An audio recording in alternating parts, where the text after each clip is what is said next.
des stations en produits pétroliers. À cela s'ajoutent les contraintes liées à la transition politique, les défis de refondation de l'État et la nécessité de répondre aux besoins croissants de la population. L'activité économique nationale s'est déroulée également dans un contexte marqué par la prise de mesures fortes pour assurer l'équilibre macroéconomique interne et externe, afin de renforcer notamment la résilience du pays, la mise en œuvre du programme de référence intermédiaire 2022-2025 et le plan de relance économique 2022-2024, l'amélioration du climat des affaires et la poursuite des réformes dans le secteur minier. Ces mesures ont eu un impact considérable sur les conditions de vie des populations à cause de la hausse du prix des produits de première nécessité sur le marché, des délestages électriques et de la pénurie de produits pétroliers. Elles ont aussi occasionné des manifestations violentes dans certaines zones du pays. Pour atténuer les effets des situations susmentionnées, les dispositions suivantes ont été prises par les autorités.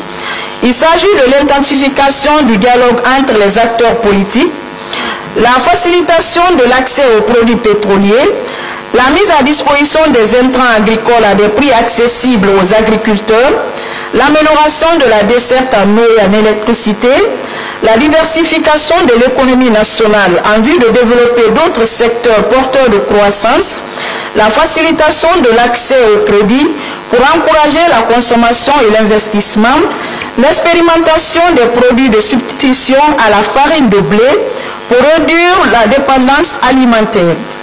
Il faut également noter que plusieurs chantiers de réalisation d'infrastructures scolaires sociales de base sont en cours en vue d'améliorer les conditions de vie et de travail des populations.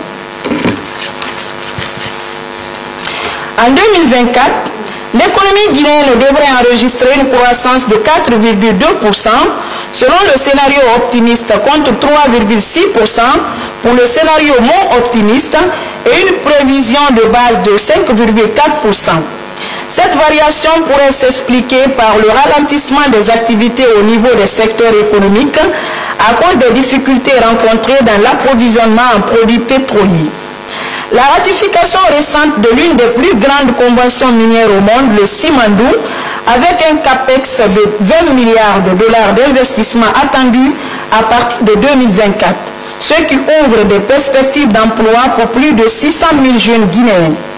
La prise en compte du contenu local sera également bénéfique aux entreprises guinéennes, sans oublier le désenclavement des villes ou localités avec la réalisation des infrastructures routières, ferroviaires et portuaires. État de mise en œuvre des textes communautaires. Concernant le protocole relatif au prélèvement communautaire. Pour rappel, la République de Guinée est partie prenante au protocole relatif au prélèvement communautaire. Elle a toujours honoré ses engagements jusqu'en 2021. À la faveur de l'institutionnalisation de l'unicité de caisse en Guinée par le régime défunt, les opérations de versement ont été estompées. En milieu d'année 2021, les autorités ont décidé d'élaborer d'un commun accord avec une mission de la CEDEAO en Guinée, un plan d'appurement qui devait entrer en vigueur en janvier 2022.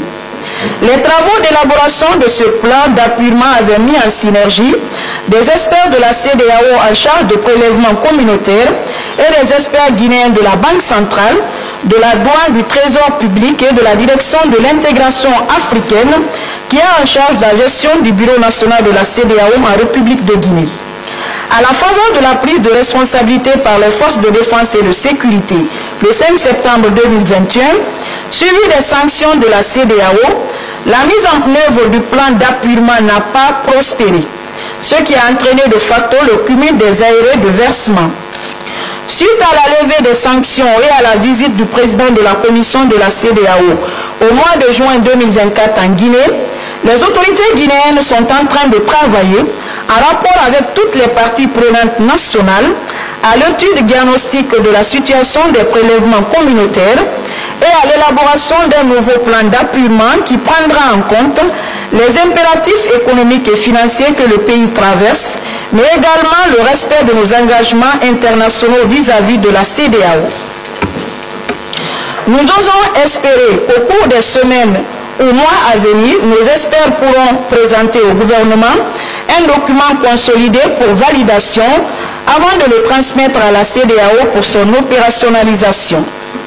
Concernant le protocole sur la libre circulation des personnes et des biens, le ministère des Affaires étrangères, de l'intégration africaine et des Guinées établis à l'étranger, à travers la Direction générale de l'intégration africaine, organise régulièrement des ateliers de formation et des campagnes de sensibilisation en faveur des opérations économiques, des opérateurs économiques, des transporteurs, des groupements socio-professionnels, des jeunes, des migrants, des forces de défense et de sécurité, des agents des services de l'immigration, ainsi que des organisations de la société civile. Toutes ces activités contribuent à promouvoir l'application effective du protocole relatif à la libre circulation des personnes et des biens dans l'espace CEDEAO et à lutter contre les tracasseries le long des corridors et frontières de la République de Guinée. Concernant l'acte additionnel relatif à l'égalité de droits entre les femmes et les hommes pour le développement durable dans l'espace CEDEAO, la République de Guinée, depuis son indépendance, a toujours adhéré aux idéaux et valeurs qui prônent l'égalité entre les hommes et les femmes. Un engagement politique et social matérialisé par la promulgation de textes de loi, la ratification de conventions internationales en faveur de l'égalité de chances et la justice sociale et l'adoption de documents d'orientation politique majeurs comme la politique nationale du genre. Cette politique a été la pierre angulaire de l'élaboration des volets de différents programmes, plans et politiques du gouvernement et vise à corriger les disparités entre les sexes à travers la prise en compte de la dimension genre dans les programmes et projets sectoriels du pays. La charte de la transition qui fait office de constitution pendant cette transition prône également l'égalité de chances entre les hommes et les femmes.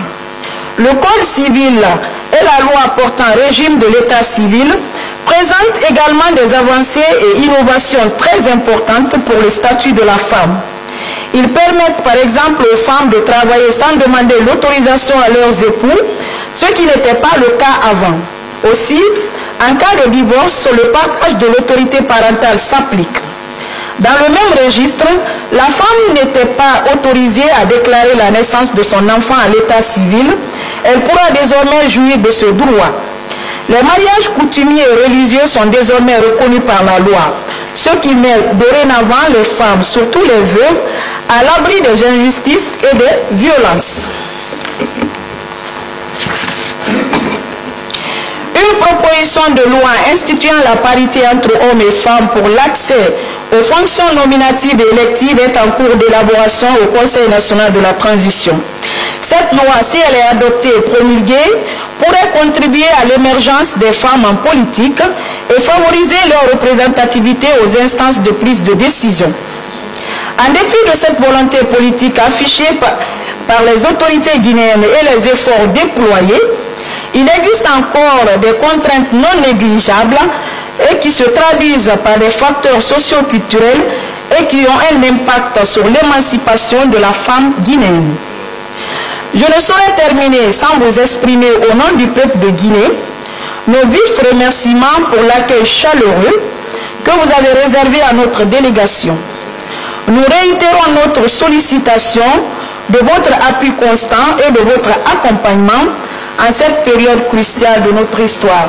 Vive l'intégration sous-régionale. Je vous remercie.